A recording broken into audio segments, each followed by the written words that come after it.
Okay, children, today we will finish the remaining questions of chapter 9 and then we will move ahead to the next chapter. The theoretical sums which I asked you to just find the solutions, we will just go through them one by one. Now, when we are discussing these answers, sometimes whatever answer I give, okay, you may have written the same answer but in a different language. You can totally use that also. Just see one thing, that the logic is same. Okay, that's the only thing you have to see. Now, the first question which we are discussing is on page 126. If action is always equal to the reaction, explain how a horse can pull a cart. Now we will just see. The horse pushes the ground by its feet backwards at some angle. In turn, the ground exerts equal and opposite force in the opposite direction on the feet of the horse. If the force exerted by the horse is more than the force of friction, then the horse cart moves. If the cart is very much loaded, okay, and the horse is applying a force but he is not able to overcome the force of friction, then the horse cart will obviously not move. Okay. And the next question is, explain why is it difficult for a fireman to hold a hose which ejects large amounts of water at high velocity. Now, all of you have gardens, or you may be having gardens in your say bungalows or in your houses or in your society. And normally, if you see, you may see the gardener putting water. He's just putting it calmly. Or sometimes you may also have put the water from the pipe. You know, the water is going on. But if you have ever seen a fire brigade and it is spraying water on something, then you will see the pipe, due to which the water is being sprayed, it is held by 2-3 firemen at the back. There are 2-3 firemen which are holding that. And why are they holding that? अगर केवल एक fireman वो pipe पकड़ा हुआ है ना, तो pipe will move a lot. And why will it move a lot? Because that water goes out with a very great force. And why a great force is needed? Because many times the height of the building is quite, suppose it's a 3-story building or 4-story building. So in order the water to reach till that height, it comes out with a very large force. And due to compensate for that, 2-3 firemen are needed. So now if we just write the answer, as the water is ejected out in the forward direction with a large momentum, due to which the same momentum is developed in the opposite direction in the hose, due to which it is pushed backward, and due to this reason more firemen to hold the pipe. Okay.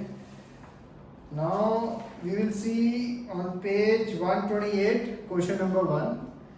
An object experiences a net zero external unbalanced force. Is it possible for it to be traveling with a non-zero velocity? If yes, state the conditions which must be placed on the magnitude and direction of the velocity. If no, provide a reason. Yes, this is possible, but the one condition which has to be satisfied कि कोई object चल रहा है वो हमेशा चलता ही रहे, is a surface which should be frictionless surface. And there is no surface in the world which has so far been invented which has a frictionless surface. मतलब कुछ ना कुछ friction तो होता ही है. Even if it is the most smoothest surface in the world, still it will have some friction. Due to which, suppose हमने एक ball भी roll करी on a very smooth surface, after some time it will stop rolling. Yes, so this is possible, but the condition is very difficult to meet. And what is the condition? That it should be a totally frictionless surface. Next question, of course, we have done a few times this type of question. When a carpet is beaten with a stick, dust comes out of it. Explain. Initially, as you know, the dust particles are at rest and both of them are at rest.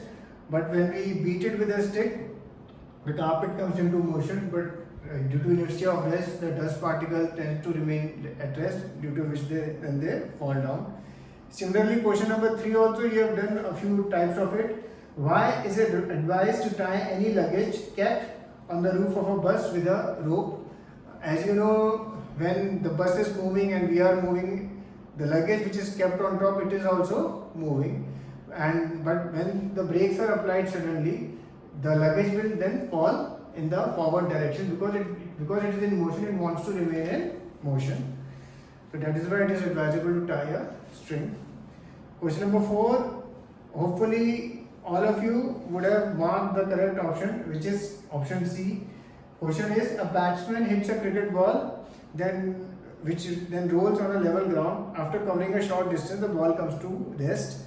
The ball slows to a stop because there is a force on the ball opposing the motion. What is the force? That force is known as frictional force.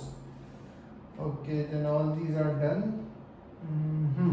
Then question number 12 is there. Yes, yeah, all these are done.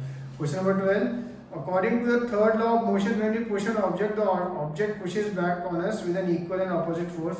If the object is a massive truck parked alongside the road, it will probably not move.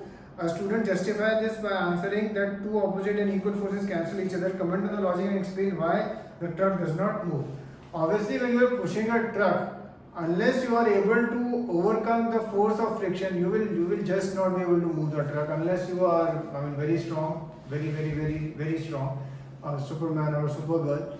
So unless you overcome the force of the friction, the truck will not move. Okay. So complete these questions, start writing them, and so that then we are through with chapter 9. Okay. Cheers.